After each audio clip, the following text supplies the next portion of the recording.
because of where we're going as a society from a technology standpoint, there are a lot of companies that you've never heard of that are starting to get into sports sponsorship because of either they have an endemic technology or just there's a lot of emerging companies that are going to exist in 3 years that don't exist now. So I guess in that sense, it's not going to just be the banks or the insurance companies or the automotive dealers. You're going to see a lot of new categories and things that you never heard of before, like solar obviously is becoming more prevalent. So I think you're going to have new players looking for direction on how they can get involved in the sports space. I think that creates a great opportunity for an agency to help provide some strategy because they're going to be coming out of nowhere with no real blueprint on how to build a business.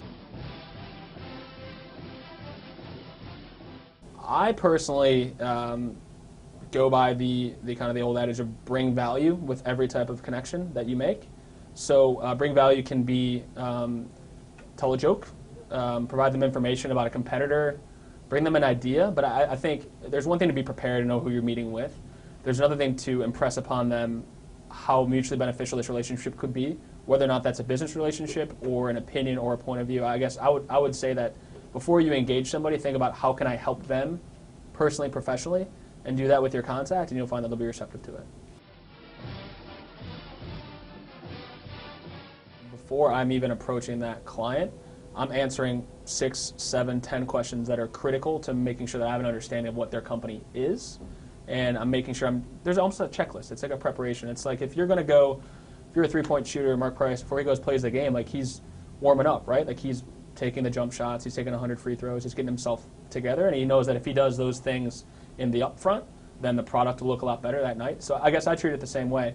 I need to come in prepared to make sure that I've addressed 7 to 10 critical pieces of information or have a background before I approach that, and in doing so, I speak more confidently about what that company is and ultimately speak more confidently about how we can potentially add value to the organization. So I would say, just because it's a meeting, treat it like a pitch.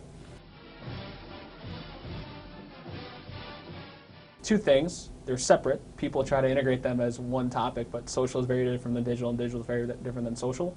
But I think of content. So if you have great content, content will drive consumption. And within the sports industry, we're very fortunate that we have unique, great content all the time. It's just a matter of how we can distribute that because there's a never-ending demand for it.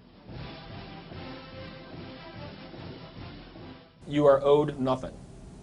Your job is to take the opportunity that you're given, bust down the door, and take it and turn that initial job into a career.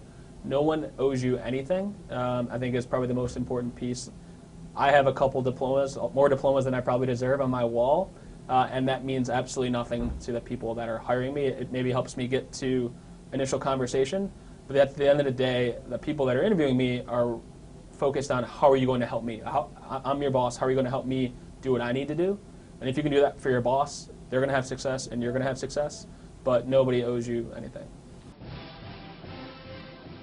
Bucket list? Yeah. Have it be called the Patrick Stack Center for Sports Administration at Ohio University. Okay.